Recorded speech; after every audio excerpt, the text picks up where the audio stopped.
All right, so Max, while we still have you, I just wanted to, I know you're not feeling great. I just wanted to get into a little bit because I think a lot of people don't know where these stories come from, and you just dropped this last month. So this was in the Gray Zone, December 6th. Scandal-stained Israeli rescue group fuels October 7th fabrications. So these fabrications, just like the January 6th, the officers who were killed by the crowd, they just want to repeat it until people believe it. So just a little bit from this piece. Founded by a serial rapist known as the Haredi Jeffrey Epstein, Israeli ultra-Orthodox rescue group Zaka is responsible for some of the most obscene post-October 7th atrocity fabrications, from beheaded babies to mass rape to a fetus cut from its mother. Secretary of State Tony Blinken and President Joseph Biden have each echoed demonstrably false Zaka testimonies about Hamas atrocities.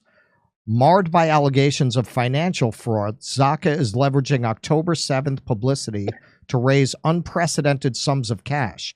Its rival, United Hatzalah, has spun out bogus tales of babies baked in ovens as it closes in on a $50 million fundraising goal. So, Max, can you explain this? Who are these groups that have been putting these stories into the press that will not die? Well, Max, that is not a DEI writer's room. I can tell you that.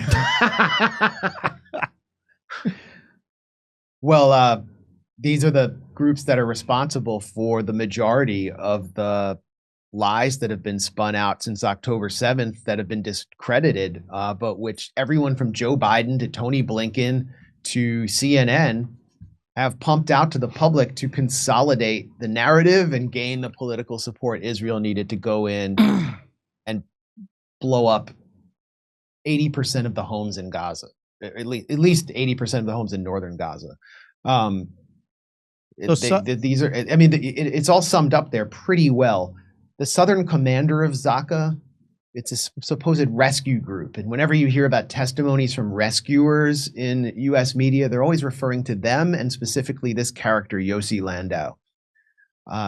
He supposedly confirmed that babies had been beheaded in the kibbutzim outside Gaza. Totally false, but he was used to legitimize that. Well, if you think there's any doubt about this, then here's Yossi Landau. He was there on the scene. He just lied.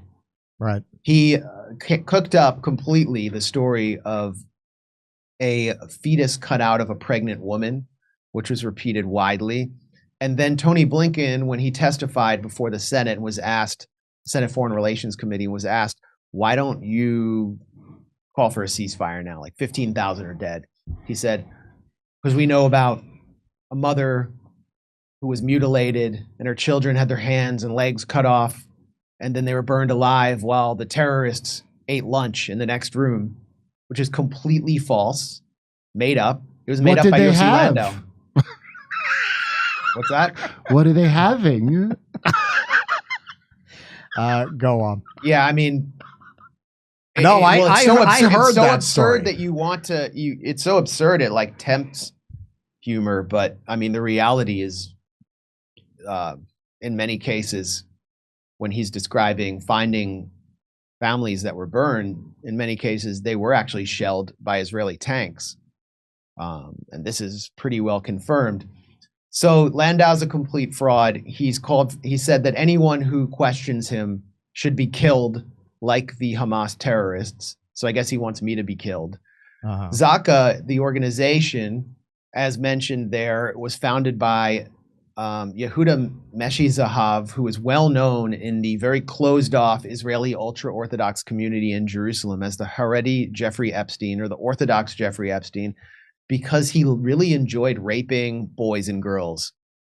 He just would rape everybody. He would sexually molest anybody he could get his hands on. That was his reputation. That's a Jimmy Savile. That's way beyond. I was just thinking of Jimmy Savile.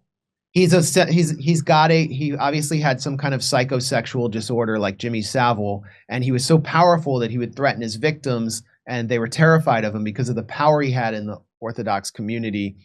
And the Israeli state really loved him because here you have all these ultra-Orthodox people who live in a closed-off, hermetic community.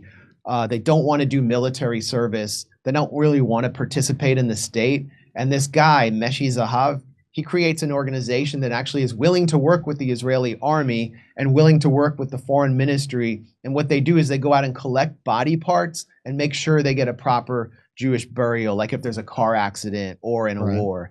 So they're getting the ultra-Orthodox to participate in the state. So they gave him the Israel Prize, which is like Israel's version of the Nobel Prize or Congressional Medal of Honor. And then like 2 days after he gets the prize, given to him, by the way, by the current defense minister, Yoav Gallant, who's overseeing the assault on Gaza, 2 days afterwards, all the allegations come out about him being a mega rapist of youth of both genders, and so he attempts suicide, goes into a coma. He died last year. The organization was under his control up until that point, this mass rapist. And now all the bogus stories of Hamas mass rape, not all of them, but many of them, originate from this same organization, which is incredibly ironic. This is something you get into in the article. They have no qualifications as coroners. No, to be going they have no qualification to do forensic analysis or to analyze the conditions of anyone's death. And Yossi Landau, this fabricator and fabulist, was featured in this new New York Times article about how Hamas deployed rape on a systematic scale on October 7th. And he's quoted in the article stating, "I really regret not taking any photographs. I didn't think I was allowed to at the time." Jesus Christ. Okay. And then the other thing they say is because of Jewish burial ritual, the Israeli authorities were unable to collect forensic evidence proving any of these allegations of rape. Right. Well, So of basically, course, you got if to you bury question cars, it, right? you're an anti-Semite. Right. Of course. So I think a lot of people, that's why I wanted to get into this, because this is what Zionists will always come back at you with, these atrocities. And I don't think, until I read your article, I didn't know this, that this is coming from organizations that don't even have any training to be assessing conditions of bodies. There's evidence. There's no scientific basis. This is coming from these Zionist fanatics that just use their position to spread these stories. Is that correct?